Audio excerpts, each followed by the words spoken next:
بخصوص بناة الأهرامات. الفيديو نازل جايبين ناس عمالقة، وجايبين تقريبا اللي هو محمد رمضان الأسطورة، ناصر الدسوقي، وجايبين ناس عجيبة عمالقة وبيشيلوا الأحجار، وجايبين أفيال، وجايبين حاجات غريبة زي ما انتم شايفين في الفيديو. الفيديو ده مش حقيقي طبعا، لأن في ناس فاكرة إن هو متصور. يعني شفت طبعا كومنتات إنه كأنه الفيديو ده متصور وقتها، يعني أعوذ بالله من الشيطان الرجيم.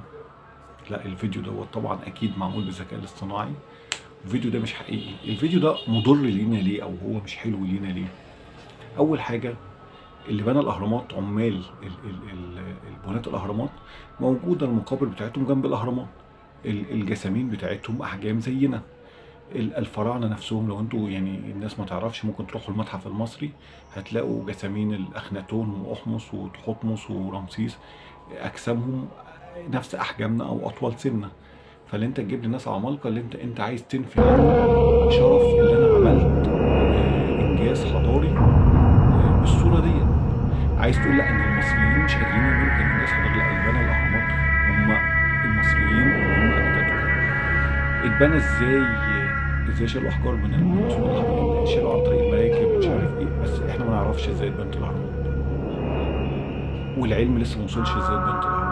ومش لازم احنا ان احنا نعيش عشان نعرف ازاي اتبنت الاهرامات، ماشي؟ لان احنا المعرفه قاصره. هي اتبنت ازاي؟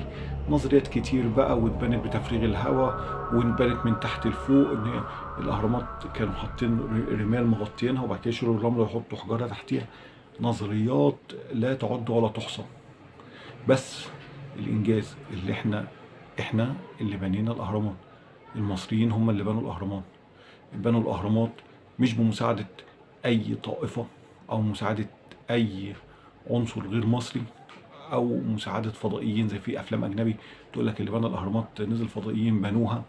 لا، لا، لا، اللي بنوا الاهرامات موجود العمال، مقابرهم جنب الاهرامات، موجوده الجسامين، المومياوات الفرعونيه موجوده في المتحف المصري، اجسام زينا.